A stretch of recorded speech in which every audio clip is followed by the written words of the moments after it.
The Utah Jazz selects Greg Ostertag. Claims to be busted out of bounds. Ostertag. Beautiful feed. Ostertag.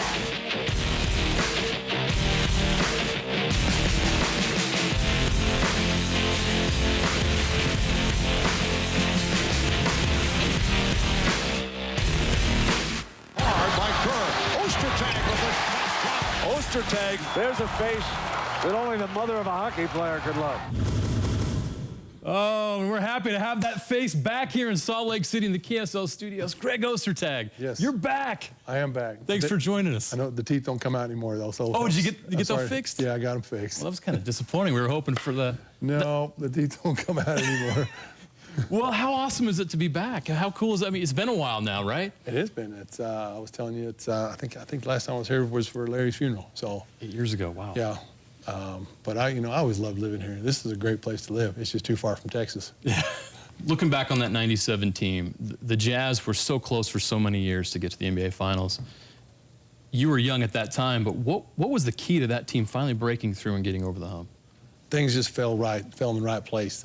We put ourselves in position, having the best record in the West that year, which, home court is huge. It's big. It helps you a lot. It didn't help us in the finals the second time, but yeah. And then we went down there and pulled it together in Houston and won on the road, which was a tough place to play. That crowd was raucous, and I was looking at that, watching that game the other day, and it was just it was amazing that the team that they had didn't win, because they had a lot of good players on that team. With Elijah and Barkley and Drexler and Eddie Johnson, that's a hell of a squad. We played Utah Jazz basketball and kept ourselves in position to win games, and we pulled it out. And that's the way it worked out. And of course, John hit a really good shot. Yes, he did. And that's the moment that the Jazz fans will always remember, is that shot that sent the Utah Jazz in the NBA Finals. But we don't talk enough about the job that you did against Elijah in that series. That was a big series for you. That was great to see you battle a future Hall of Famer, and that was really one of the differences in the series. Well, I don't know about that. I always played better against the bigger name centers. Your Elijah ones, Ewing and Shaq and all those guys. And people would look at their numbers, but you got to realize those guys would touch the ball 30 or 40 times a game, so they're going to score points. That was my best year as far as being with the Jazz and just ready to play, and it was just a lot of fun to be out on the court and be able to, for me to get to say I played against those guys, first of all. Yeah. And then we all came ready to play that night. And it was a lot of fun to win it. And, like the other guy said, the loudest thing in that gym was the silence when the shot went in. Yeah. It was so quiet in there. All you could hear was 15 guys jumping around. That's awesome. How would you describe your 10 years with the Utah Jazz? Ups and downs. Looking back on it, I didn't take advantage of the situation I was given. I took for granted being 7'2" and long, and playing with these two guys, these three guys who worked hard every day during the off season.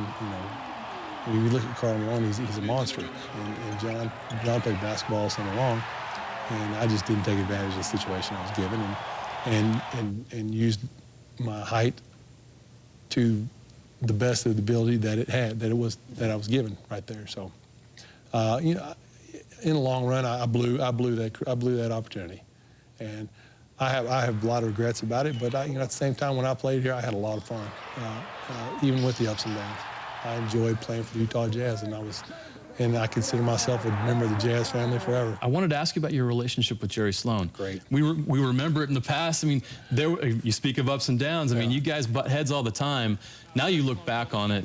What do you remember about, and what do you value most about your relationship with Jerry Sloan? They would always tell me Jerry didn't care, he wouldn't yell at me, and I always thought he cared a little too much sometimes. Yeah. But it was one of those things. Jerry knew, John knew, Carl knew. They all knew there was more in there, and Jerry was trying his best to get it out, and I just fought him on it. And now that I'm 44 years old and a little bit wiser, I understand now that I was the turd in that situation. I was the one who screwed that all up. So as far as our relationship. I thought we had a good relationship, even if it was tumultuous at sometimes. I really enjoyed playing for Jerry. I care about Jerry a lot. I hate to see the things that he's going through right now. But you know, I look back on it, and he was doing it for, you know, try to push me. And I fought it and fought it and fought it, and that's why I had an up and down career. Yeah.